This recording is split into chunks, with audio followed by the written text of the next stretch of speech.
superior número 14, en el marco de la actividad de extensión del espacio curricular Prácticas Profesionalizantes 2 de la Tecnicatura Superior en Eficiencia Energética. Como parte de la Dirección de Educación Técnica Superior, Agencia de Habilidades para el Futuro, del Ministerio de Educación del Gobierno de la Ciudad, nuestro instituto inscribe la práctica pedagógica en las líneas de acción de la dirección, puntualmente en el desarrollo de metodologías activas de enseñanza, con dos propósitos: la mejora de la práctica en términos de calidad y pertinencia, mediada por el uso de la tecnología, y la producción colaborativa y la difusión de conocimiento técnico a la comunidad en su conjunto. Intitulada ¿Con qué herramientas se trabaja en la industria de oil and gas?, la clase del ingeniero Aníbal Fernando Riveros, invitado del ingeniero Pilón, expone las herramientas básicas para abordar cuestiones técnicas, resolver problemas y transferir información sobre mantenimiento, obras y presupuesto a otras áreas: medio ambiente, higiene y seguridad patrimonial. Voy a presentar brevemente a nuestro expositor. El ingeniero Riveros es ingeniero químico por la Facultad de Ingeniería de la Universidad Nacional de Buenos Aires. Tiene estudios de posgrado en sostenibilidad, gestión de proyectos y energías renovables. Tiene una vasta trayectoria laboral en el campo de más de 35 años y hace 20 años se desarrolla en el ámbito propio de oil and gas. Actualmente trabaja en la refinería de Paen en Campana como ingeniero de mejora de negocio. Su objetivo es la captura de valor del negocio para maximizar el CAPEX a invertir de la empresa y lograr el máximo retorno. También se desempeñó en áreas en ingeniería, mantenimiento y gestión de proyectos.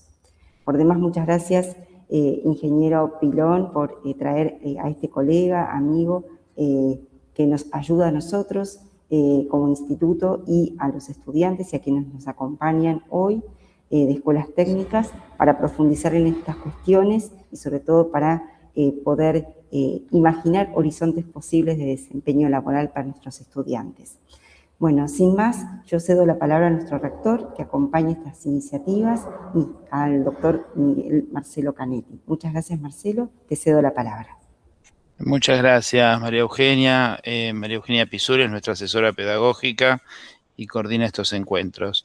Bueno, encantado de poder tener la ocasión de escuchar a Aníbal Riveros, que va a poder brindarnos una charla muy valiosa, y también agradecerle personalmente porque desinteresadamente colabora con nuestro instituto y nos brinda su saber para poder estar al día con cuestiones que son tan relevantes a nuestras carreras. En nuestro instituto tenemos la carrera de eficiencia energética que se relaciona en este caso con la materia que vamos a tratar hoy. Sin embargo, también tenemos la carrera de sistemas embebidos e Internet de las Cosas, que es otra de las carreras que se dictan en nuestro espacio. Bueno, nuevamente agradecido. También gracias a todos los estudiantes y a aquellos que nos acompañan y nos escuchan, y al profe Pilón que también hace de esto posible, a Sandra y a Jorge que ayudan en la logística para poder dejar esto después en el canal de YouTube, porque esto, digamos, tienen la posibilidad de escucharlo grabado después en nuestro canal. Bueno, sin más prolegómenos, Aníbal, adelante, gracias. Bueno, muchísimas gracias ante todo por esta oportunidad que siempre es bienvenida de poder compartir la experiencia. Creo que no hay nada más lindo, más interesante que poder volcar un poco lo que uno vivió, y siempre con la visión de seguir aprendiendo, ¿no? Siempre con la cuestión esta de que el aprendizaje es algo continuo, ¿sí? En este sentido, a toda esta comunidad que está participando de esta hermosa charla, de alguna manera los insto a esto, a que nunca bajen los brazos con las nuevas cosas que aparecen, las herramientas que están permanentemente dando vueltas, la inteligencia artificial, por ejemplo. Y en este sentido, bueno, un poco la idea de esta presentación es hacer un recorrido, un pequeño camino, ¿no?, por lo que son los diagramas principales que acompañan al técnico, al ingeniero a lo largo del desarrollo de una obra, y por qué, digamos, qué es lo que tiene cada uno en particular y qué es lo que lo hace interesante. Yo les voy a hacer una pequeña introducción muy rápidamente mía. Pasé por distintas áreas, soy técnico químico, ingeniero químico, o sea que empecé trabajando en laboratorio y demás, ahí tuve mucho contacto con los temas de calidad, básicamente. Después pasé a trabajar en empresas de ingeniería, donde me tuve que enfrentar de alguna manera con lo que es el diseño, desde el punto de vista del proceso químico, ¿sí? Todos los considerandos que hay que tener a la hora de diseñar una planta, que es una cosa súper interesante, ¿no? Las cuestiones de manejo de fluidos, las energías que se ponen en juego, presión, temperatura, caudales, y empieza a aparecer de a poco, uno arranca de alguna manera como químico, uno arranca con las cosas propias del fluido, con esas cuestiones, pero empiezan a aparecer un montón de otros elementos que van complementando como capas, distintas capas que van soportando al proceso, ¿sí? No hay... la ingeniería es una disciplina donde aplica el concepto de nadie se salva solo, pero de una manera a rajatabla. Es decir, el ingeniero tiene que trabajar en equipo.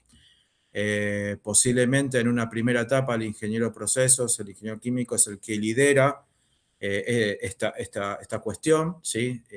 Pero después van tomando la batuta distintas otras disciplinas, técnicos, ingenieros de distintas áreas, piping, por ejemplo, es muy importante, mecánica, automatización y control, electricidad, civil, pero en definitiva el trabajo es en equipo. Y estas distintas capas van haciendo que de una idea, de un simple boceto, y al principio hasta de un simple caso de negocio, se pueda llegar a una obra terminada. Este camino es un camino bastante largo, pero interesantísimo, que no tiene desperdicio de alguna manera, ¿sí? Entonces, retomando un poco de mi experiencia, trabajé con Fernando muchos años en empresas de ingeniería. Él viene de todo lo que es el mundo del gas, y aprendí muchísimo con él. Realmente hemos presentado papers, trabajos a lo largo de nuestra situación común, de alguna manera, dentro de empresas de ingeniería. Y después ahí yo seguí más para el lado del oil and gas.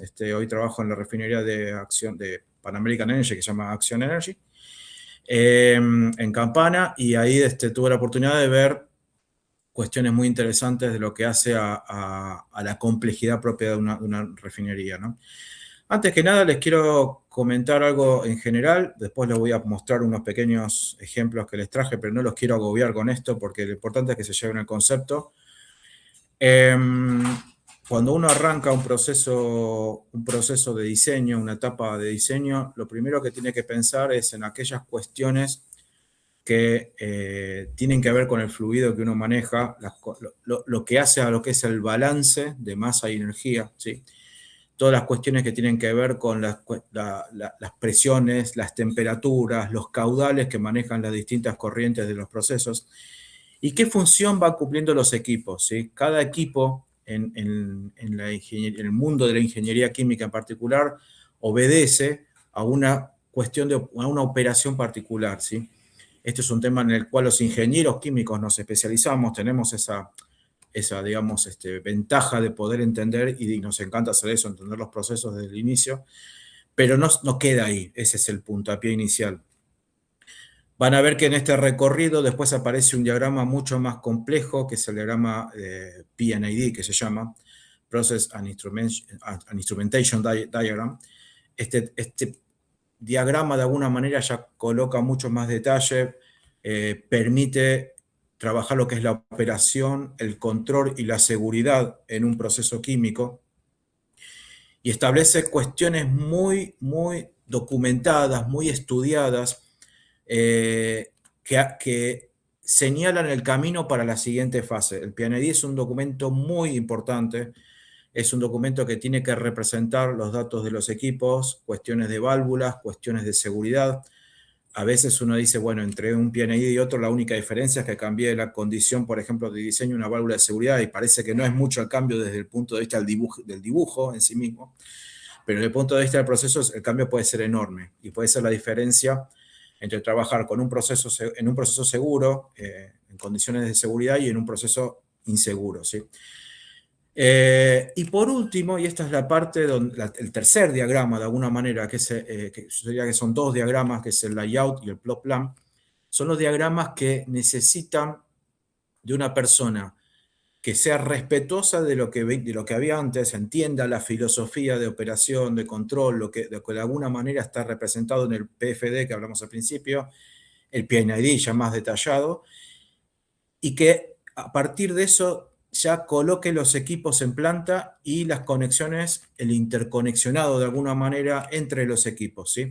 Esto será a través de caños, por supuesto, en las plantas de procesos, pero también hay bandejas eléctricas, también hay que tener en cuenta bandejas de instrumentación, o sea, todo lo que conlleva desde el punto de vista disciplinario el completar una planta, pero ya puesta al servicio de quién, del que la va a operar, la persona que la va a operar y la persona que la va a mantener. Entonces a mí me gusta decir algo que es muy importante, y vuelvo a este concepto. La ingeniería es un trabajo en equipo, ¿sí? Lo técnicos, ingenieros son un solo equipo. Acá no hay diferencia. No es quién sabe más, quién sabe menos, ¿sí? Es quién está más atentos a las cuestiones de borde de lo que se está instalando. Imagínense cualquier equipo que ustedes compran en un taller mecánico, un taller X mecánico, desde el punto de vista eléctrico, lo que fuera, si es un panel eléctrico, por ejemplo, de ese taller, de ese lugar, de esa fábrica, sale un equipo determinado. Hay toda una problemática relacionada a cómo fabricar el equipo. Ese es uno de los problemas. Pero una vez que ese equipo está afuera, empiezan las cuestiones de cómo relaciona ese equipo con el lugar donde va a terminar colocado. Uno de los primeros problemas que aparece es cómo transporto ese equipo. Yo preví que ese equipo pueda entrar en un camión que pueda ser levantado con una grúa, o puedo usar un Clark simplemente para subirlo a un camión y trasladarlo. Se necesita acomodar las rutas para trasladar o utilizar varios camiones. Imagínense, por ejemplo, por decir algo, que este es un curso de eficiencia energética, todo lo que tiene que ver con las palas de un aerogenerador, por ejemplo. No sé si han visto videos cuando trasladan las palas por las rutas del sur argentino, cómo tienen que hacer adaptaciones de las rutas y demás. Y entonces, ese equipo que parecía que, bueno, ya está, tengo solucionado el problema, compré mi equipo, en realidad empieza a tener toda una serie de cuestiones, de cáscaras, como capas de cebolla, perdón, que van englobándolo y van colocándolo en un contexto mucho más amplio. Al llegar a la planta, alguien tiene que poder descargar, sacar ese equipo, bajar esa carga, colocarla en un lugar seguro. Ese lugar que decimos seguro va a ser un almacén, va a ser un lugar expuesto a la intemperie, va a necesitar un cobertizo, va a necesitar un techo, un techado, un depósito. Bueno, son todas preguntas. Fíjense qué interesante en este punto. Ya vamos a seguir la vía y les voy a mostrar unos ejemplos de diagramas y demás, pero fíjense qué interesante esto. Estamos entrando en un paradigma nuevo en la historia de la humanidad, que es la inteligencia artificial, es el uso de la inteligencia artificial. Y conlleva esto muchas dudas, ¿no? Le sacará el trabajo a los técnicos, a los ingenieros en el futuro, hará todo por nosotros. Yo casi les diría en un 99,9% les diría que no, siempre y cuando no pierdan nunca la capacidad de hacer preguntas. Lo más importante es hacerse preguntas, todas las preguntas lógicas propias de una instalación, de cómo transportar, de cómo diseñar, pensar el equipo desde lo que ocurre arriba, desde lo que ocurre abajo, del equipo, de lo que ocurre a los costados, ¿sí? Imaginárselo en el contexto, es clave para hacerse esas preguntas. Y justamente la inteligencia artificial hoy es un aliado más que les puede responder muchas de estas cosas, pero lo mejor, y esto es la inteligencia artificial que lo suplanta, es la experiencia en campo, ¿sí? Entonces, todos estos considerandos, llevan a que uno piense al instalar una facilidad en una planta y demás, en cómo me puedo poner en los zapatos de la persona que va a operar esto, de la persona que va a mantener esto, ¿sí? Y ahí es donde empieza esa cuestión de ponerse en el lugar del otro. Cuando instalan un equipo no es solamente lo dejé instalado, me doy vuelta, me voy, me vuelvo a mi casa, sino pensar si ese equipo puede ser operado, por ejemplo, un día de lluvia torrencial o de un viento muy fuerte, como el que hubo ayer acá, al menos en Capital Federal. Piensen que un operario a veces está a las 2, 3 de la mañana dando vuelta una válvula, accediendo a un drenaje de un equipo porque se tapó algo, se tapó un filtro, teniendo que cambiar una válvula, teniendo que hacer un montón, eso es más de mantenimiento, pero viene al caso también. Y uno tiene que prever en el layout justamente ese gran diagrama que es la tercera parte, todo lo que tiene que ver con las facilidades de acceso, las plataformas, las escaleras, pensando que esa persona, y esto grábenselo por favor porque es fundamental, que esa persona tiene que volver sana y salva a su casa, tiene que volver bien, sin problemas. Puede tener una familia, puede tener o no, no importa, pero no queremos que pierda la vida o que tenga una lesión en su lugar de trabajo. Entonces, desde el diseño, desde el layout, todo lo que podamos hacer para cumplir con las normas de seguridad desde el punto de vista de la seguridad del proceso y de la seguridad personal es bienvenido. Toda alerta que podamos encontrar es bienvenida. Y desde el punto de vista del mantenimiento, muchas veces pasa que por espacios que hay, se necesitan poner muchos equipos en lugares acotados. Tengan en cuenta que cuando uno más superficie tiene, los terrenos son más grandes, pero o sea, eso es más caro también de mantener. Entonces, no siempre los lugares donde vamos a trabajar son lugares grandes. Hay fábricas que son realmente muy chiquitas. Ahí se trata de trabajar con equipos compactos, pero en definitiva todo tiene que ser pensado para que alguien después de mantenimiento, no ya la parte de operación, que eso obviamente tiene que tener lo que les decía antes, sino ya para el mantenimiento se pueda acceder a quitar las distintas partes de los equipos, si es necesario hacer reemplazos y demás, y que esto no exija un estrés enorme para hacerlo, o sea, que se puedan acceder con máquinas, se puede acceder con un Clark, un autoelevador, se puede acceder con una pequeña grúa que pueda levantar cargas, que las zonas aledañas puedan mantenerse limpias, que si hay derrames de líquidos, esos sean absorbidos o llevados a sistemas de drenajes. Esos sistemas de drenajes siempre tienen que ir a un lugar apropiado para eso y demás. Entonces, la mejor manera, y ahora vamos ya a unos ejemplitos más gráficos, unos diagramas que me parece que es lo más lindo, es que piensen siempre su equipo como un corazón, como un órgano vital, y ustedes piensen, todo lo que está arriba, ¿lo estoy atendiendo? ¿Sí? Todo lo que es el venteo, todas las cuestiones que van hacia la atmósfera, hacia el aire, hacia lo que lo rodea, ¿lo estoy atendiendo bien? Si este equipo ventea, ese venteo puede caer a un operador o va a un lugar seguro, ¿sí? Piensen en el equipo hacia abajo, todo lo que drena, todo lo que ustedes van a tener que generar a nivel de soportar el equipo en el suelo, ¿sí? El lugar, la fundación, la plataforma donde voy a poner un equipo, soporta a ese equipo. Si ese equipo vibra, esa vibración se le transfiere al suelo y ese suelo está preparado para contener eso. Y todo lo que es el costado, la accesibilidad. Si un operario tiene que pasar por muchos caños, por ejemplo, por bandejas de cables, para llegar a cambiar algo, y está mal pensado eso, hay algo que no está bien, ¿sí? Fíjense cuando ustedes entran, un ejemplo para que les quede más que claro, cuando entran a un auto bien diseñado, todo está confortable, ustedes pueden acceder al volante, a la palanca de cambios, a la guantera, al asiento es confortable, eso es un auto bien diseñado. Cuando entran en un auto que está mal diseñado, ya se sienten incómodos del primer minuto, ¿sí? Lo mismo tiene que pasar cuando uno instala una facilidad, una planta, una pequeña facilidad, una pequeña plantilla en una planta más grande, ¿sí?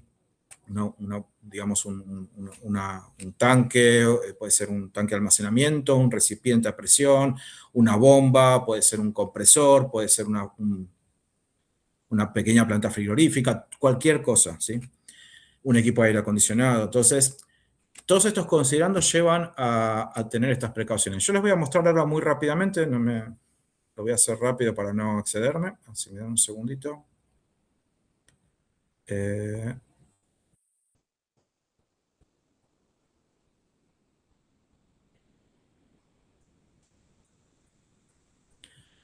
Avísenme, por favor, si están viendo la pantalla.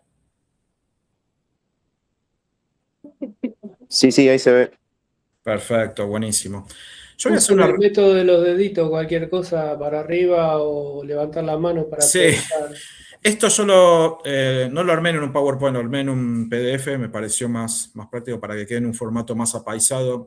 Sí, no vamos a poder ver todos los detalles. Yo lo voy a pasar un poco rápido esto, pero lo que quiero es que vean la evolución de un diagrama. Y después vamos a ir a un ejemplo concreto y con eso ya no los aburramos. Espero que no nos estamos aburriendo, al contrario.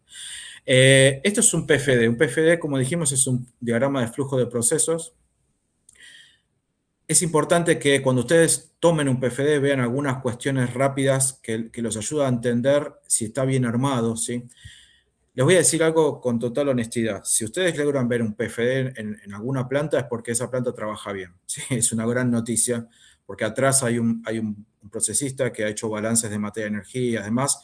Entonces hay muchas plantas que no los tienen, lamentablemente. Pero cuando encuentran uno, pueden encontrar con esta distribución una sección para las notas, el sello del plano, el sello de las emisiones del plano, las notas del formato. Voy a pasar rápido esto. Acá hay algo... Fer, porque eso es precisamente importante. Anda la primera transparencia. Sí. La del dibujo. Sí. Nosotros, una cosa que obviamente hacemos, no trabajamos en formato de plano, porque el plano va contra una norma, sino que hacemos croquis que nos tratamos de parecer tanto a un plano como sea posible. Por lo cual lo que está diciendo está perfecto. Y la otra, nunca te olvides de la frase que decimos, que haya un PFD no quiere decir que sea conforme a obra, a lo que está actualmente montado y cómo se opera la planta actualmente. Absolutamente. Lamentablemente en Argentina, el tema de la documentación conforme a obra o que represente la situación real es bastante poco frecuente. Por eso es que ya empieza la primera oportunidad que me gustaría que habíamos charlado, que resaltemos, y es lo que estuvimos haciendo las 2 clases pasadas. Hay una oportunidad en todo lo que es relevamiento, porque como no se sabe qué es lo que hay que verificar cómo está. Y se gasta mucha plata en eso porque no tenemos plano conforme ahora en las instalaciones. Bueno, lo hay que mucha plata, ¿no? Disculpame que lo quiera resaltar porque hemos vivido para cotizar un trabajo, para lo que sea. Lo que dice Fer es clave, y les digo algo, hay una gran oportunidad de hacer cosas en este campo, lo que dice Fernando, mantener la información en los repositorios de planos de cada planta, de cada compañía, conforme a obra, es el gran desafío que tienen todas las empresas, todas las que tienen medianamente un equipo técnico, mantenimiento, ingenieros, tienen este problema. Lo que acaba de decir Fernando es absolutamente clave. Y de hecho, fíjense que yo ya lo llevé, este camino es medio rápido, obviamente no vamos a profundizar mucho cómo se hace un PFD, pero sí que ya que miren esto. Cuando ustedes van por la planta, lo ideal es que se lleven los planos. Esto mismo aplica para los PNID, que lo vamos a ver rápidamente después. Pero fíjense cómo cuando uno borra algo sobre un plano y dice, che, pero yo estoy mirando esto y lo que estoy viendo en la planta no se está correspondiendo con lo que me dice este plano, ¿sí? No va a pasar tanto en un PFD, va a pasar más en un PNID. Pero fíjense cómo ya ustedes, eso es lo que dice Fer, al aprovechar un relevamiento de planta, pueden utilizar estos códigos de colores u otros, ¿sí? Pero estos son más estandarizados, donde el amarillo significa algo que está chequeado, es correcto, esto está bien. Verde significa borro algo porque está mal. En rojo pongo lo que está bien. En azul, estos son notas explicativas, algo que uno que decir, esto se acordó en una minuta de reunión con el cliente, con un proveedor y quedó así. Bueno, es un comentario. Y en marrón, generalmente lo que se marca es lo que el cadista, el proyectista va pasando en limpio, ¿sí? Esto parece trivial, estamos con los colorcitos como los chicos del jardín de infantes. Bueno, sí, es clave, es fundamental, es mantener viva la ingeniería. La ingeniería siempre está viva. Los planos son una foto de un instante determinado. Al mes, a los 2 meses, a los 3 meses, ya está cambiando toda la planta. Las plantas están vivas. Son un organismo vivo, me gusta decir a mí. Esto es una cosa muy rápida, simplemente indica que un buen diagrama tiene que arrancar de izquierda a derecha en este sentido, y acá lo que pone, perdón que no pude hacerla mejor la imagen, pero cuando vuelven las corrientes, sí, se permite que vuelvan, no es que solamente todo tiene que ir de izquierda a derecha, pero siempre se trata de que mayormente la corriente vayan de izquierda a derecha, algunas tengan algún retorno. Estos son algunos considerandos muy generales, por ejemplo, si uno hace una línea... ¿no? Sí. Pasar la transparencia anterior. Sí.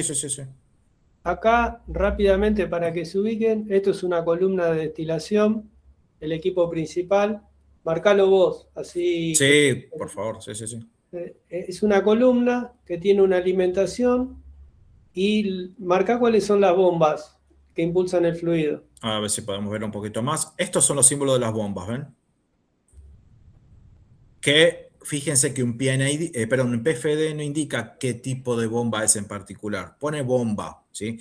Porque ¿qué le importa al PFD, al Process Flow Diagram? Le importan las condiciones de las corrientes, los caudales, las presiones, las temperaturas y algunas cuestiones de seguridad, ¿sí? No busca otra cosa este diagrama. Entonces, las bombas son bombas muy genéricas.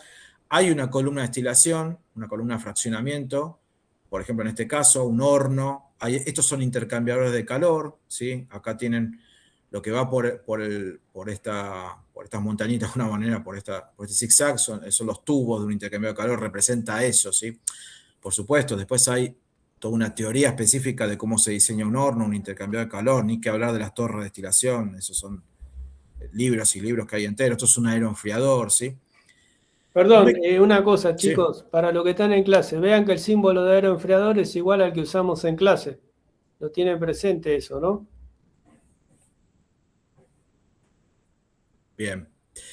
O sea, fíjense que después, perdóname, y después tienen un tanque del cual salen las bombas, que la alimentan. Exactamente. Esto es un separador de tope, ¿sí? Acá en esta columna se pretende representar que los livianos condensan acá, esto sale a alta temperatura. Hay una condensación primero con un aeroenfriador, después con un intercambiador de calor, y el líquido en equilibrio va a un separador donde justamente, como es un bifásico, se obtiene líquido por abajo y vapor por arriba, ¿sí? Esto es un sistema, un lazo de control muy básico, esto es un controlador de nivel muy básico, ¿sí? Pero esto es lo que se ve en un PFD, no podemos pretender ver más. Acá hay algo también de un horno. Disculpen, esto es muy genérico, obviamente traje una foto muy genérica. Lo ideal es que después lo vean más en detalle cuando vean uno real. Estos son considerando simplemente la manera de dibujar, o sea, cuando uno dibuja la línea horizontal es la que tiene predominancia, la otra línea de proceso se corta, las que son verticales son las que se cortan, y también las líneas de servicio y las de señal, o sea, cuando uno dibuja, porque parece una soncera, pero favorece la interpretación gráfica, ¿sí? Voy a pasar un poco rápido esto, acá les quería mostrar esto ya, fíjense que ya tiene más forma, ¿sí? Está más lindo, de alguna manera. Perdón, déjame hacer un comentario. Sí. Pasá la transparencia anterior, por favor. Sí. Ahí. Agrandala un cachito. ¿Qué parte, Fer? Donde haya un lazo de control, en el tope de la columna, está bien. Ojo que en la que sigue lo vas a ver mejor, ¿eh? No, pero pará, porque nosotros llegamos hasta PFD, vimos algún lazo de control, pero no llegamos a Pian ID porque viene más adelante en el curso una vez que se relevaron equipos. Perfecto. Fíjense que no se ve muy bien, pero donde dice D1001, LC es el control de nivel y después controla sobre una válvula, sobre el actuador de una válvula para que se abra o se cierre. Nosotros en clase y en el relevamiento que hicimos vimos una válvula controlada por un control de temperatura a la descarga de un tanque que estaba refrigerado, un tanquecito por el tamaño. Pero fíjense cómo para controlar un caudal, en definitiva, que es lo que controla las válvulas, un caudal de un fluido, en este caso un líquido, marcame por favor el LC que queda a la derecha del D101. Pero este es igual, ¿eh? Acá tenés. Listo. Sí, por eso, este está más lindo, un poco mejor. Sí, eso te quería. Ahí ven, marcalo acá, a la derecha el S, exactamente. Ven como ahí están controlando dos corrientes, ¿no? En este caso parece ser de alimentación. Lo controla por presión. Exactamente. PC significa controlador de presión y esto está accionando sobre estas dos válvulas para decir o envío un venteo o envío a fuel gas. ¿Sí? Este fuel gas es un combustible que se aprovecha en las refinerías y el otro es un venteo que puede ir a un sistema libre, un flare, una antorcha. ¿Sí? Y ahí lo que tienen es que cada punto, cada controlador tiene su set point o su rango de set point, porque puede ser un rango amplio. Fíjense que ahí tienen SP que dice 15 PSI, ¿no? Sí. Si leo bien. Sí. PCI, ¿por qué? Porque es un controlador de presión, se usa una unidad inglesa. Bueno, ¿por qué se usa una unidad inglesa? Porque el cliente así lo pidió y no va contra la ley. Tal Exacto. cual, ¿no? Hablo de la ley en Argentina, ¿no? Si están en otro país, vale la ley de otro país. Esto lo voy a poner un poquito, voy a sacar un poco el zoom para que lo vean en general. ¿Sí? Estos rombitos que van a ver en un PFD, después se condicen con lo que es el balance de masa de energía, que es un documento aparte, y ustedes buscan esa corriente, estos rombos, bueno, la 1, la 2, la 3, la 4, y les dice las condiciones de presión, temperatura, caudal, etcétera, ¿sí? Y acá hay unas diagramas, perdón, hay unos cuadros muy, muy importantes. Para cada equipo están definidas las condiciones a las que opera, pero muy general. Yo lo que quería llegar era esto. Este es un diagrama... Marcalo, andá a volver arriba, así se ve, agrandalo un poquito porque... Lo que pasa es que pierde definición, Fer, ¿Pierde lamentablemente. definición? Sí, no llega tanto, porque me costó meterlo. Por eso traté de llevarlo al formato de lo más que me daba, que era una 3 acá, pero pierde un poco de definición. Lo que se ve, lo que dice acá básicamente son las condiciones de temperatura, de presión máximas y mínimas, ¿sí? Y esto lo va definiendo para cada uno de los equipos. Por ejemplo, estos intercambios de calor están arriba, los representa con las condiciones del proceso. Este horno dice lo mismo, dice para la torre, para cada equipo que está acá hay una caja de estas que va colocando las condiciones. En procesos en proyectos de ingeniería muy sofisticados, por decirlo de alguna manera, que es lo ideal que haya, hay un diagrama que se llama el Utility Flow Diagram, que es este. Este es un diagrama de utilidades. ¿Utilidades qué son? Agua, vapor, aire, ¿sí? Todo lo que hace a los servicios que va a necesitar mi planta. Y que uno dice, bueno, pero esto es medio secundario a mi proceso principal. Sí, secundario, pero es crítico. Porque todos los sí, servicios menos electricidad exactamente. Y comunicaciones. Exactamente. Eso van aparte. Generalmente Exactamente. tienen planos dedicados, como se está empleando ahora la palabra dedicado. El unifilar, bueno, ya lo habrán visto por ahí, son planos típicos de la parte eléctrica, ¿sí?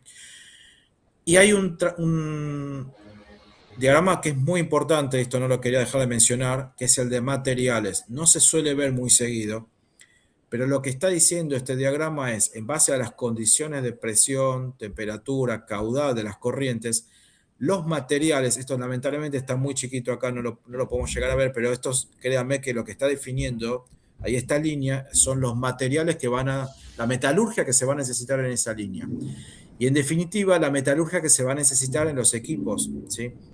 Podemos pensar por qué es importante la metalurgia. Bueno, desde ya, por un tema de que el equipo opere bajo las condiciones de corrosión, o sea, todo lo que implique protección de corrosión, como tiene que hacerse de la seguridad. Pero algo muy importante, esto afecta sensiblemente los costos. Y si ahora hacemos un pequeño, estamos en un PFD todavía, pero si hacemos un pequeño traslado, o sea, viajamos un poquitito hacia adelante, en un layout, ¿qué vamos a querer? Que esta línea que sale del tope de este equipo, que yo agarro el layout y lo tengo que instalar. Tengo este equipo y tengo este equipo. Quiero que sea lo más corta posible, seguramente, ¿sí? Pero a la vez que el operador pueda llegar al tope, pueda acceder a esta línea. Quiero que estas líneas, por ejemplo, de la descarga de este equipo y la succión hasta la bomba, no tenga un recorrido muy largo.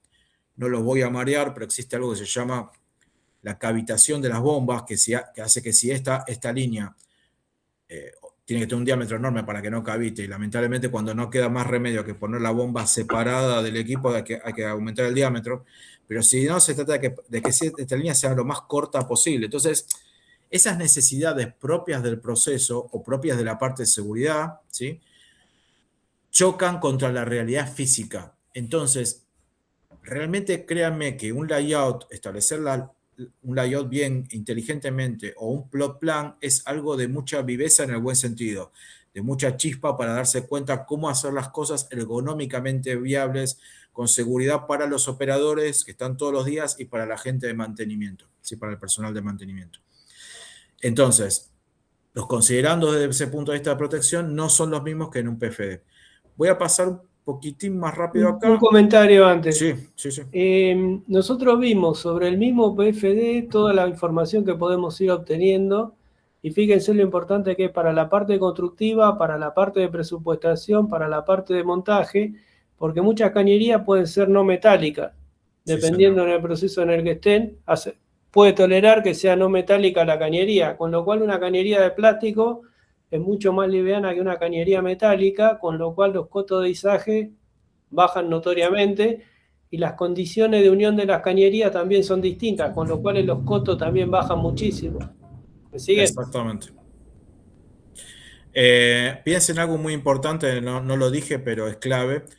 Toda planta en algún momento tiene algo que se llama el paro o parada de planta, ¿sí? En algún momento la planta entera, por alguna razón, se va a tener que parar, ¿sí? Las distintas plantas de distintos procesos, estamos dando una generalidad, pero más en el oil and gas. Entonces, todo lo que tenga corrosión y demás son muchas veces hallazgos que se hacen al momento de hacer la inspección de equipos en las paradas de planta. ¿Qué significa? Que va a entrar un ingeniero de inspección de equipos, va a revisar este equipo, pues una pequeña torre, este es más chiquito, por las bocas de hombre se va a meter, aunque no lo creo, me ha tocado meterme en un quemador en la parada del 2022, acá en la refinería. Las cosas que uno hace cuando es ingeniero no tiene nombre, pero es lo más lindo que hay. Entonces, uno se encuentra al momento de acceder a los equipos con situaciones de corrosión que no esperaba. La corrosión es aleatoria. Esto es, entré y me encontré una situación X.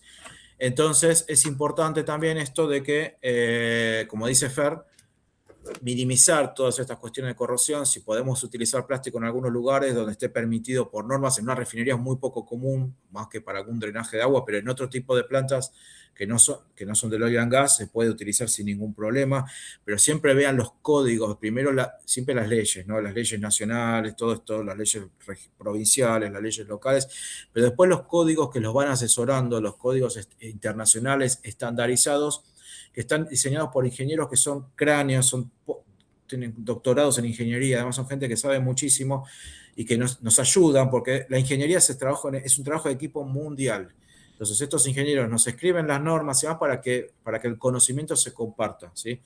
Es la única manera de mandar un cohete a la luna, de mandar una nave al espacio, es de la misma manera. La ingeniería y lo técnico es colaborativo, no se salva nadie solo, vuelvo a este concepto. Entonces, como dice Fer, en la medida que podemos optimizar el uso de materiales, hagámoslo, porque estas sorpresas en un paro de planta pueden implicar la diferencia, y ustedes ya están viendo la parte económica, entre que una parada de planta que iba a salir 10 millones de dólares salga 11 millones o otro valor. Entonces, esos desvíos después hay que justificarlos, hay que ir a una gerencia, justificar por qué ese desvío y demás. Entonces, en la medida que yo pude seleccionar los materiales adecuados, cuando voy a un paro de planta y tengo que abrir el equipo, tengo que sacar una línea, si me encuentro con pocas sorpresas que no nos gustan a los ingenieros, mejor, ¿sí?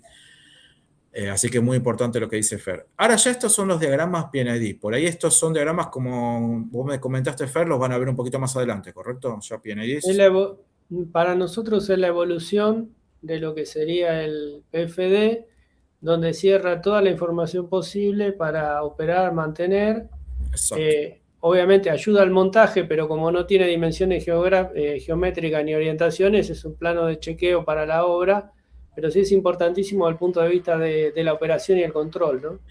Este es el plano con el que más bien, o sea, con el que más, en forma más común, perdón, van a ir a la planta. Si ustedes van a la planta con las hojas de datos, van a la planta con este diagrama, como dice muy bien Fer. Esto lo pongo lo mismo, sigue siendo la misma regla de borrado. Es muy importante todos los hallazgos que ustedes hagan en un PNID, los vuelquen en los PNID que tienen para relevar, porque todo ese esfuerzo de relevamiento hace a que se mejore la calidad del plano y eso se levanta después en un conforme a obra, ¿sí? Esto, por ejemplo, noten cómo antes veíamos una válvula de alivio y no mucho más, simplemente vimos un sistema de control que enviaba un flare, pero acá ya hay una válvula de alivio que tiene características particulares. Esto ya no es solamente un esquemita. Acá hay indicaciones de pendiente, acá hay indicaciones del orificio de entrada y de salida de la válvula, del seteo de la válvula. PNID, y esto es fundamental, es operación, control y seguridad. Operación, control y seguridad, ¿sí? Esa es la capa que pone el PNID. Todo esto que está acá indica cuestiones, acá no se pone cualquier cosa, esta válvula, por ejemplo, es un pequeño drenaje, un pequeño bloqueo que es la conexión al tubo. Exactamente. ¿Cómo hago para desmontar esto el día de mañana? Y bueno, bloqueo acá y desmonto esta parte, me lo llevo, le hago mantenimiento. Estos son instrumentos de nivel. Entonces, preguntas como ustedes están muchas veces ahora acostumbrados a hacer, que le hacen a ChatGPT, le hacen a Cloud, le hacen a Gemini. Ustedes están acostumbrados ahora, están empezando a hacer estas preguntas y ustedes ya saben que si no hacen las preguntas correctas, les va a decir cualquier cosa. Pero estas preguntas háganselo a su propia inteligencia. ¿Qué tengo que prever yo para que este equipo, transmisor de nivel, de alguna manera el día de mañana pueda mantenerse? ¿Por qué es importante que se mantenga un transmisor de nivel? Por ejemplo, ¿no? Y bueno, porque si mide mal y no se está calibrando, por ejemplo, se lo lleva al INTI o a un organismo, o se calibra en planta y demás, pero siempre contra estándares del INTI, lo que mide es cualquier cosa. O sea, el equipo puede estar montado, pero lo que va a medir y la señal que va a mandar va a ser cualquier cosa. Y lo que yo voy a estar controlando de alguna manera en este recipiente va a ser cualquier cosa. ¿Y todo por qué? Porque no lo puedo desmontar, salvo cuando voy a una parada global, porque me olvidé de poner, por ejemplo, los bloqueos. Entonces, esta es una instalación, por ejemplo, que pensó en estos bloqueos para desmontaje. Lo mismo acá, en este transmisor de nivel. Acá se pone una boca de hombre, de qué tamaño tiene que ser, ¿sí? Mínimo 16 pulgadas es una boca de hombre, ya pones una persona delgada, de no mucha altura, pero ya menos no se puede poner una persona muy, muy chiquita a entrar en un equipo, ya hay que dejar espacio adentro. Ni que hablar que un equipo como este, cuando uno puede acceder a estos equipos, son espacios confinados, ¿sí? Pero no me quiero ir por las ramas, esto es todo muy interesante, esto es un mundo, desde ya lo que quieran después hablar, ningún problema. Fíjense esto interesante cuando uno tiene un tanque, cómo hay bloqueos a la entrada y salida, porque podría pasar que uno necesite acceder a las líneas de entrada y de salida de un tanque y necesite una aislación positiva, que se llama, es decir, tratar de que el equipo quede totalmente aislado, el líquido, que generalmente son inflamables o con algún grado de peligrosidad, o bueno, puede ser agua, pero no importa, también es problemático, que quede en el lugar donde tiene que quedar y yo pueda acceder a hacer mantenimiento a esta línea, a esta, o operarla sin problema. Estos son generalidades, fíjense cómo se indica en un PNID cuando algo se desmonta, ¿sí? Estas son las formas de dibujar ya, esto lo van a ver cuando vean en un buen diagrama, se indican de esta manera. Esto es cuando se coloca algo nuevo. Esto lo voy a pasar rápido, no se mareen, no se asusten. Es importantísimo eso. Sí. ¿Qué es el plano exacto, toda la simbología, ¿sí? Esto a ustedes les da, ¿vieron cuando leen un libro, empiezan a leer un libro y leen el índice y les dice sí, y ustedes pegan una leída al índice y ya más o menos saben de qué se trata el libro? Bueno, esto es toda la simbología de los PNIDs. Nosotros, yo acá me tomé un poco de atrevimiento de tomarlo de la empresa Inielectra, que fue donde trabajamos muchos años con Fer. Esto es un modelo de un procedimiento que utilizábamos los ingenieros de procesos y nos ponían estos esquemas típicos, ¿sí? Acá está todo lo que uno puede pensar que puede incluir en un PNID. Son como pequeños bloquecitos Lego que uno va poniendo como para completar la idea de un PNID. Entonces, no voy a entrar en detalles. Acá hay cuestiones, por ejemplo, como los sellos de las bombas, qué tipo de sello lleva una bomba, qué tipo de bombas hay. Fíjense algo interesante, muy rápido. En un PFD, fíjense, acá marca la diferencia, cómo se marca, esto es lo que les decía antes, cómo se marcaba en el PFD y cómo se marca en un PNID. Fíjense que la bombita en un PFD era un círculo con dos flechitas, nada más. Ahora, ya cuando voy a un PNID, ya tengo que poner un poco más empeño en el esquema, ¿sí? Ya no es un circulito nada más. Ya va una bomba un poquito más elaborada. Esto lo hace un dibujante que sabe muchísimo, ¿sí? Lo mismo una bomba reciprocante, una bomba como de pistón, de rotación, bueno, no importa. Todos los tipos de bombas que hay, bombas verticales, bombas de sumideros. Ustedes cuando colocan un sumidero, de repente tienen que poner una bomba que es vertical, como ponen muchas veces en las piletas y demás. Entonces ya en un PNID el detalle ya se amplifica muchísimo, como yo diría 100 veces, por decir algo, ¿no? Como para tener una proporción. Esto sí, no sé si a qué le suena esto, ¿en dónde lo vieron este tipo de torres, por ejemplo? ¿Sí? Esto se ve en las centrales nucleares. Estos son torres de condensación de las centrales nucleares, ¿sí?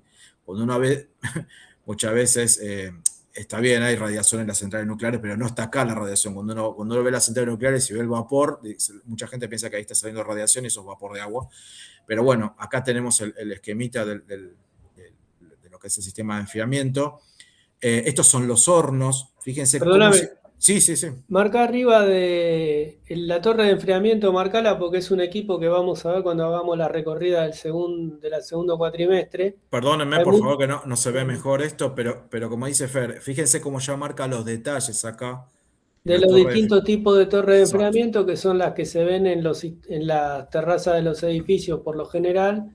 Bueno, no tienen por qué estar en una terraza, pero en los edificios generalmente se ubican ahí arriba por una cuestión de espacio. Exactamente. Fíjense que esos son los sistemas que trabajan con la refrigeración. Eso lo vamos a ver cuando lo veamos en el segundo cuatrimestre, pero sepan que ya tiene una simbología y cada tipo de torre de enfriamiento tiene su símbolo. Exactamente. Fíjense que acá, como dice Fer, hay los que se llaman tiro forzado o tiro inducido, dependiendo de la posición del aero, ¿sí? Del ¿El equipo, ventilador? del ventilador, exactamente.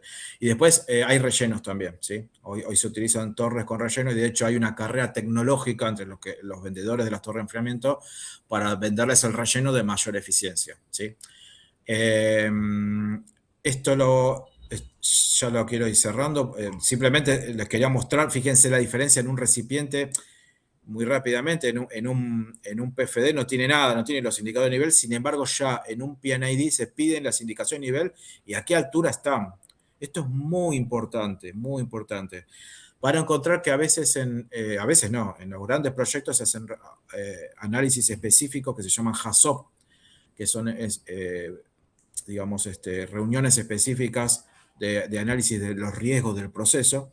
Y es muy importante la indicación de los niveles porque eso define si un equipo puede vaciarse.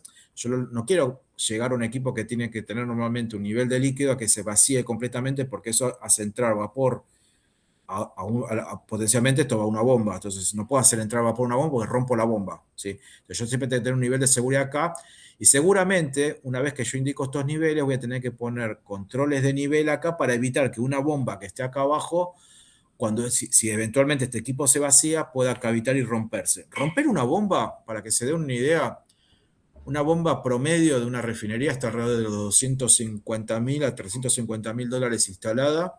Ni les digo una bomba del upstream, por ejemplo, una bomba de petróleo, ¿sí? Para que se den una idea me olvidé de poner un indicador de nivel acá que corte, que mande una señal y corte la bomba, que vale 50.000 dólares, no sé cuánto vale. Y por no haberme olvidado de esto, afecté la bomba. Pero No, esto no no, es. la protección es mucho más barata, Fer, con $5.000 eso lo resolvés. Yo te lo reexageré, exactamente, es como dice Sí. Fer, es como dice Fer. Pero volvemos a lo mismo. Fíjense las condiciones de borde. Siempre no se asusten con esto. Oh, no, si me llego a olvidar, pasa. No, no, no. Piensen cómo estoy protegiendo a cada uno de los equipos. Ustedes hacen un pequeño circulito en cada elemento, esto, después la bomba, después la válvula, y fíjense cómo lo pueden ir protegiendo. ¿Sí? Razonen siempre de esa manera. Apóyense en la IA le da respuestas muy buenas. Hoy se los recomiendo. Yo soy pro IA. Yo creo que hoy es una herramienta poderosísima y todo, por supuesto, las clases de FER son lo más importante y los libros y todo lo que puedan leer, pero siempre háganse esas preguntas, ¿sí? Hay cosas muy interesantes. Yo simplemente acá quiero ir rápidamente a mostrarles un layout plot plan. Esto, ¿por qué pongo layout de cañerías plot plan? Plot plan es la ubicación de los equipos. O sea, acá hay líneas, ¿sí?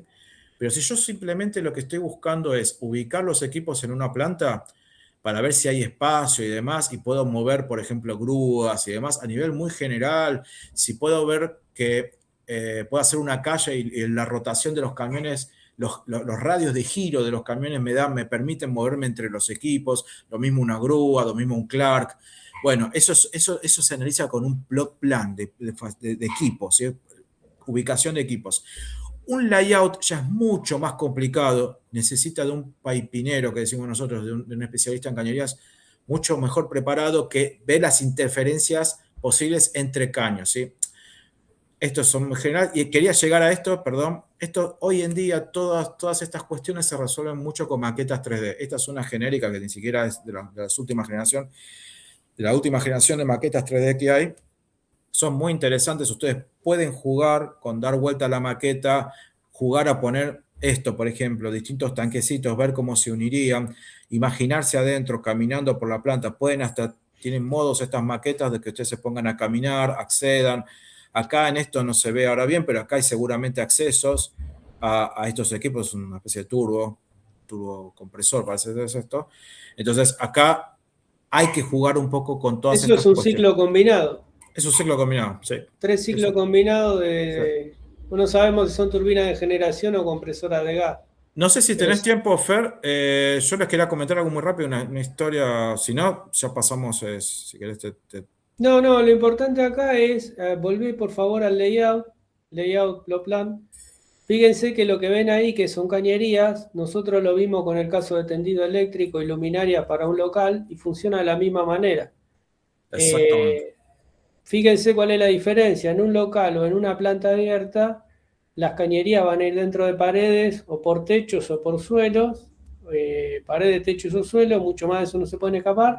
Pueden estar embutidas o pueden estar exteriores, pueden ir en bandejas, pueden ir sobre montantes, pueden ir directamente sobre perfilería.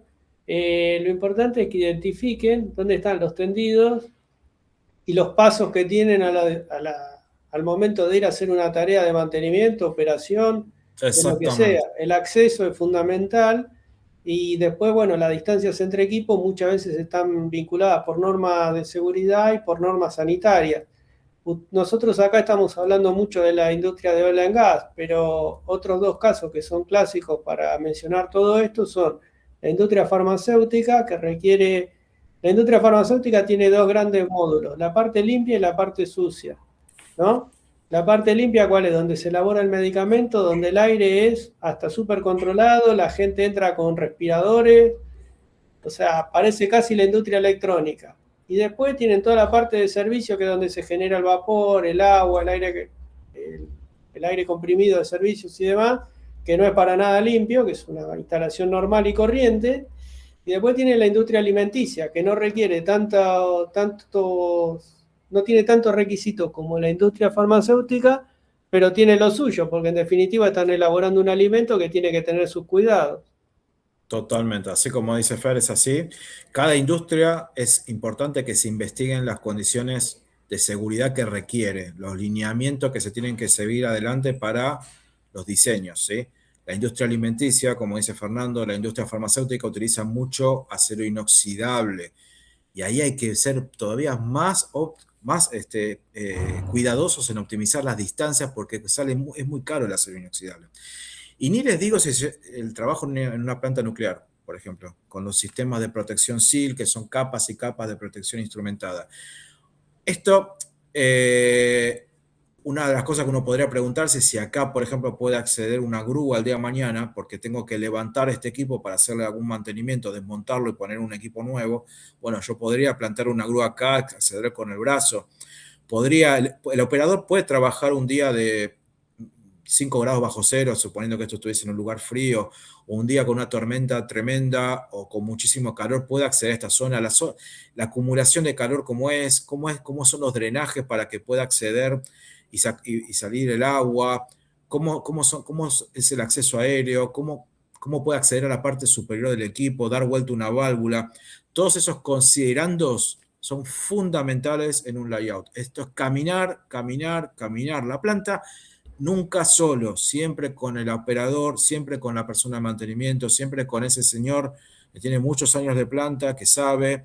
Hay que ser muy humilde y escuchar, y después llevar a lo que uno más le gusta, que es el diseño, ya para proponerlo desde ese punto de vista, pero siempre llevándose ese input. Yo les quería contar una anécdota, lo que significa optimizar esto. Esto es un diseño que hicimos en el año 2020.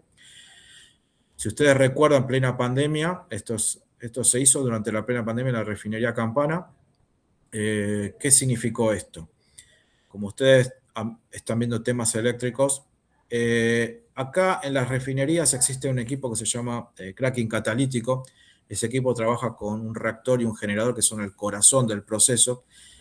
Y ese regenerador utiliza aire para justamente regenerar el catalizador y demás, y que vuelva a estar útil. Ese es un proceso que tiene un lecho fluidizado de un catalizador, no quiero marear, es muy técnico, pero tiene un catalizador que se va reformando y se va reutilizando todo el tiempo, y para eso necesita aire, ¿sí?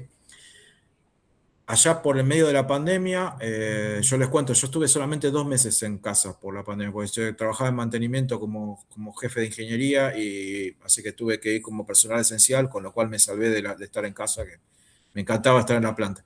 Pero bueno, dicho sea, o sea, no estaba bueno en medio de la pandemia que los servicios eran tan limitados, con tantos problemas que teníamos, quedarnos sin uno de los equipos que es clave, el corazón de una refinería, nos hubiésemos quedado sin nafta, no hubiésemos podido levantar cosechas, no hubiésemos podido mantener la industria en pie, con todo el problema que esto significa. Y esta planta justamente produce el tipo de combustibles que ustedes más utilizan en sus automóviles, ¿sí? Entonces, para reemplazar un soplador, que es un equipo principal que le da aire al regenerador, hubo que colocarle pulmones. Estos pulmones son básicamente motogeneradores, compresores, o sea, compresores a diésel, ¿sí? Y compresores eléctricos, ¿sí? Que necesitaban de un generador. Todo esto La línea naranja son... La línea, claro, la línea es el lugar donde acometía la salida de aire, de alguna manera, ¿sí?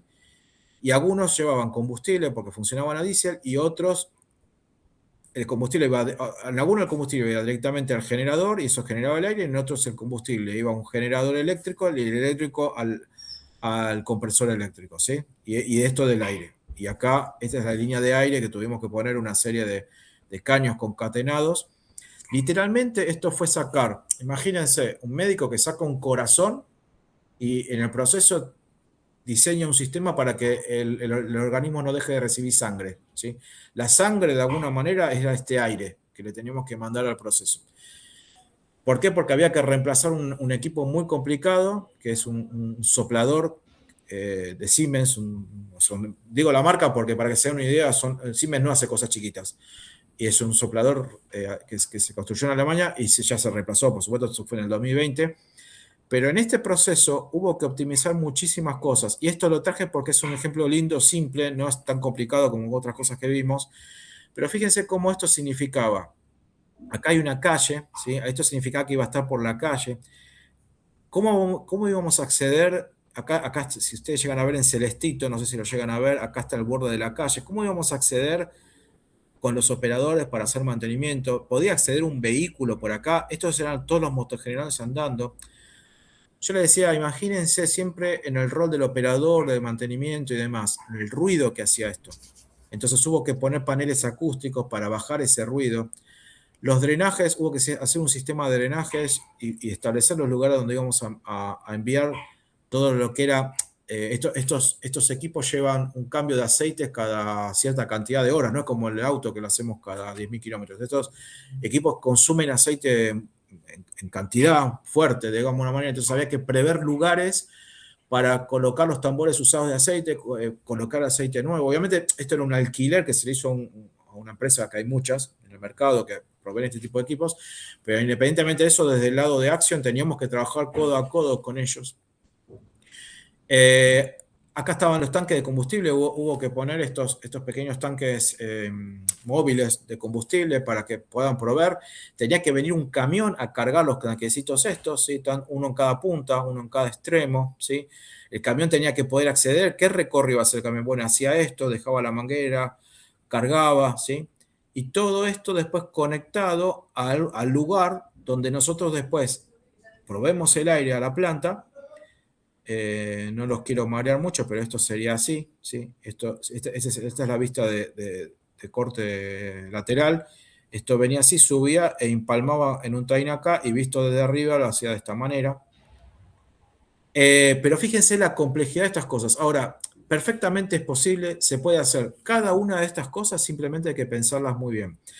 Si pensamos desde el punto de vista del terreno, sí, era una calle que soportaba el peso de los motocompresores, de los equipos, los generadores, etc. Buenísimo.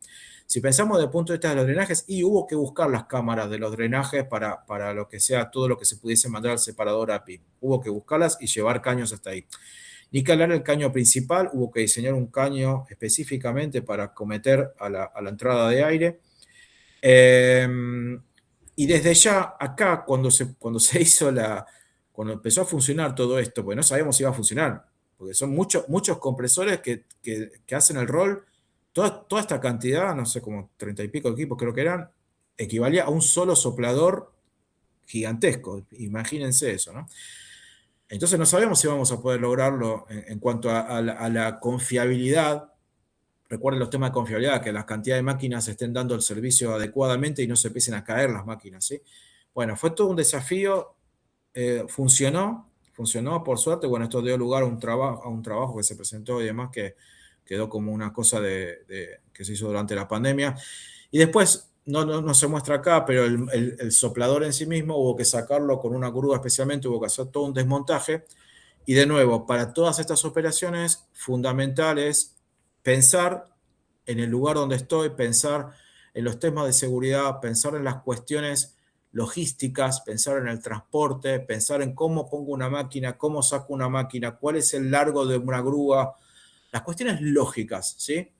Seguramente si ustedes están haciendo, bueno, voy a dejar de compartir, esto era un poquito que quería mostrar, si ustedes están haciendo un curso de este estilo es porque de alguna forma les gusta lo técnico. Imagínense si eran chiquitos y jugaban con el Mecano, con los Rust, bueno, todos esos problemas que aparecen pero en tamaño real, así que las preguntas son las mismas, ¿sí? Todo lo que hace a que podamos trabajar en forma segura, las mismas preguntas eran las que surgen desde un punto de vista natural y lógico, y no está mal hacérselas. La cosa más obvia que decir, no, pero no puede ser que no nos hayamos dado cuenta que el drenaje está cayendo al piso y está haciendo un charco y alguien se va, che, nadie lo pensó esto, no puede ser que nadie lo haya pensado. Si es malo, si es bueno, no importa, no es buscar culpables. Hagámoslo, vamos adelante. Lo que más amo de la ingeniería, de lo técnico, somos las personas más pragmáticas del planeta. Si un cohete que mandamos al espacio no funciona, bueno, corregimos los problemas, mandamos otro cohete. Y ahí venimos así de los años 50 mandando cohetes a la Luna. Y mejoramos. Acá no hay culpables. O sea, esto no busca culpables. Elegimos una profesión que tiene una mejora continua permanente y donde todo aporte es bienvenido. Y los buenos líderes justamente se hacen en función de escuchar a toda la gente que tiene alrededor, ¿sí? Cuando viene un chico nuevo, recién recibido, levanta la mano y dice, pero no debimos haber tenido en cuenta, no, es que el chico tiene razón, y puede tener razón perfectamente.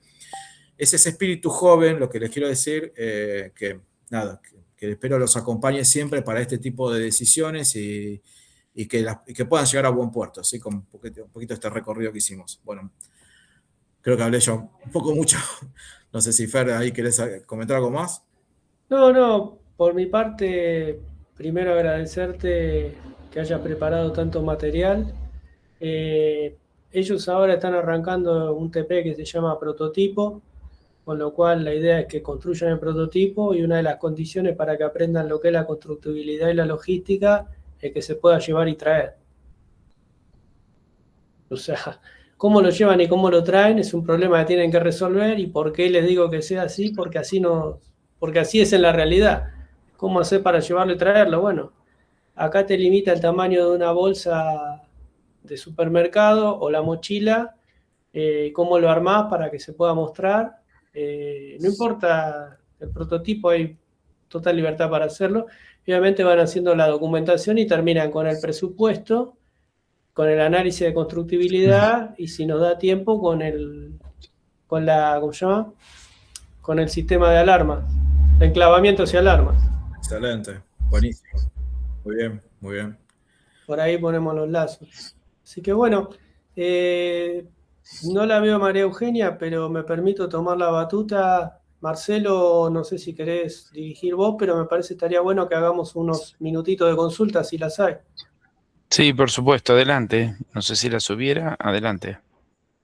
Chicos, ¿alguna pregunta? Siéntanse con libertad de preguntar. Y recuerden lo que les digo siempre, la única pregunta mala es la que no se hace, ¿eh?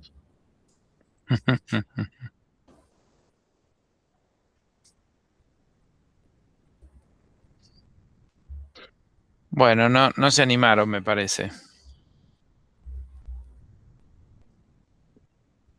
Bueno, gente, si quieren hacer una consulta, después de última me la pueden hacer a mí en clase, pero vean hasta dónde puede evolucionar lo que están viendo con los temas que estamos viendo en clase, lo unen con la materia de dibujo en AutoCAD y demás, que es precisamente lo que hacen los proyectistas. Cuando un proyectista entiende más de lo que está haciendo, mejor proyectista es y mejor hace el negocio, ¿no? Y como siempre les digo, si ustedes trabajan por su cuenta y venden equipos, montajes o reparaciones o construcciones, hacer una buena presentación con un buen boceto, ni siquiera yo hablo de planos, hablo de croquis, bocetos, para presentarlo, ayuda a la venta, ayuda a que puedan presupuestarlo mejor y obviamente va a ayudar a que lo construyan, lo operan o lo mantengan de la mejor manera posible, ¿no? Bueno, excelente. Muchas gracias, Fernando, por haber invitado a Aníbal. Gracias, Aníbal, por esta disertación tan clarificadora. Y bueno, celebramos tener este tipo de charlas asiduamente. Como dije al principio, tenemos la posibilidad después de volver a escucharte en el canal de YouTube y quedamos agradecidos por esta intervención. Muy valiosa, sin duda. Y bueno, los esperamos el jueves. El jueves vamos a tener una clase abierta vinculada al tema de huella de carbono a cargo de la licenciada Cairo, que va a comentar también en algún aspecto respecto a sus características, cómo se vincula con los objetivos del desarrollo sostenible y qué impacto tiene en nuestro medio también de eficiencia energética. Así que gracias a todos por participar. Muchas gracias nuevamente, Sandra y Jorge, por la grabación. Bueno, un saludo para todos. Gracias. Muchas gracias. Chao.